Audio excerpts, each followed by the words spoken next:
어, 여당에서는 홍범도 장군의 흉상을 육사가 아닌 독립기념관 쪽에서 옮기는 게 더 맞지 않느냐 이런 또 주장이 나오고 있고요. 네. 또 앞서 잠깐 태영 의원도 이야기했습니다만 이게 홍범도 장군의 흉상이 육사 앞에 세워진 게 2018년 문재인 정부 때인데 충분히 공론화가 안 됐다. 이게 더 문제다라는 시각도 있어요. 네.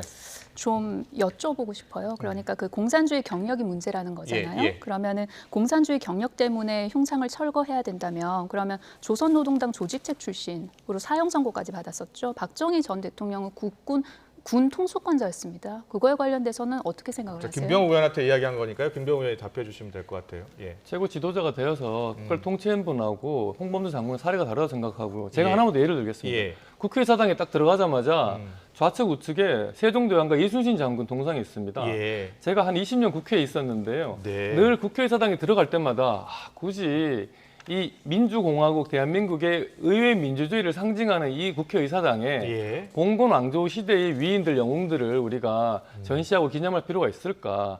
세종대왕 이순신 장군은 그리고 거리마다 학교마다 다 이렇게 그 동상들이 있거든요. 그래서 차라리 이 공간 안에 우리 의회 민주주의의 성장과 발전을 이끌어온 김영삼 대통령이나 김대중 대통령 같은 분을 맨 앞에 전시하는 게 좋지 않는가? 저는 그런 생각도 했었거든요. 예. 마찬가지로 홍범도 예. 장군도 독립투사로서의 공은 인정을 하되 육사라는 특별한 공간, 대한민국의 최정예 간부를 키우는 공간에는 좀 부적절한 면이 있을 수도 있다. 그런 얘기를 퇴역한 장성들도 하고 있으니 예. 그런 걸 종합적으로 고려해서 아. 균형감 있게 이런 시설물을 배치하는 게 맞겠다. 이런 생각을 하고 있는 겁니다. 저희는. 예. 자, 흘러온 거를 또요? 보시자고요. 윤석열 대통령이 광복절 경축사였어요. 거기서 느닷없이 뭐라고 했냐면 예. 공산 전체주의 세력 언급을 했어요. 그러고 난 다음에 이게 일련의 과정을 거쳐서 지금 진행이 되고 있는 거거든요. 그리고 언론 보도를 보면은 홍범도 장군 관련해 가지고 그러면 홍범도함 고 잠수함 이름도 다시 검토를 해야 된다. 그리고 또 서훈 수여한 것도 다시 검토를 해야 된다고 그런 논의들이 있어요. 자 봅시다. 1962년 박정희 대통령이 그 당시 홍범도 장군에게 독립훈장 수여했어요. 그리고 이 홍범도함 이름은 언제 지어졌냐면 박근혜 정부에서 지어졌어요. 그럼 그때도 적절한 공론화의 과정이 없었고 그냥 마음대로 그렇게 한 겁니까? 지금까지 보수 정권에서 전혀 문제가 되지 않았던 그리고 여러 가지 역사학자들도 다 동의를 하는 그런 일에 관해서 느닷없이 지금 윤석열 정권에서 이거를 꺼내가지고 문제시하고 있는 거잖아요. 그럼 분명히 이유가 있는 거예요. 예. 이게 역사적인 그런 팩트 체크를 하자는 게 아니고요. 그래서 저는 이게 지금 무능 실정, 게다가 후쿠시마 오염수 관련해가지고 이게 굉장히 여론이 좋아지지 않으니까 뭔가 하나를 던졌다고 생각할 수밖에 없어요. 예. 그리고 처음에는 이제 그 공산주의 그 이력을 문제 삼다가 그게 뭐 보니까는 그 경력이 해방 전이었기 때문에 네. 좀 그거는 좀 안 맞는 것 같은데라는 여론이 생기니까 무슨 이야기를 또 꺼내들었냐면 자유시 참변 이야기를 또 꺼내들었어요. 그런데 역사학자들도 다 동의를 하는 거고요. 그리고 공식적인 문서로 홍범도 장군이 자유시 참변이랑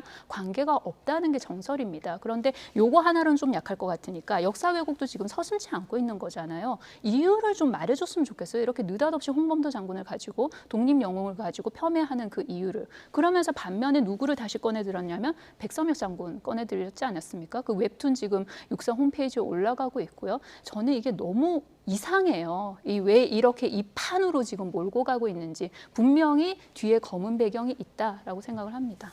네. 우리 군의 기원을 우리 문재인 대통령 재임 당시에 예. 뭐 김원봉 이런 분들을 말씀하시면서 우리 국군이 예. 뿌리가 거기에 맞다 이렇게 말씀하셨는데요. 그건 좀 지나친 비약이라고 생각을 예. 합니다. 독립군이 우리 대한민국의 정신적인 뭐 어떤 뿌리가 될 수는 있을지 모르겠지만 예. 우리 군 자체의 그런 그 근거가 된다고 하기는 좀 사실 어렵습니다. 그 예. 단절의 역사도 있는 것이고요. 예. 실제로 미군 정하에 남조선 국방경비대가 우리 군에 그 모태라고 볼 수 있고요. 사실 우리 군은 6.25를 통해서 완벽하게 대한민국의 군으로 정립되었다고 볼 수 있는 예. 것이고요. 그래서 북한과 대적하고 있는 총칼을 겨누고 있는 우리나라 군의 상황을 고려했을 때 좀 더 투철한 대적관을 확고한 대적관을 심어줄 수 있는 그런 우리의 그 군 영웅들 그런 희생하신 분들을 좀 육사의 전면으로 내세우는 게 더 합당하지 않겠냐 네. 이런 시각을 말씀드리는 거죠. 알겠습니다.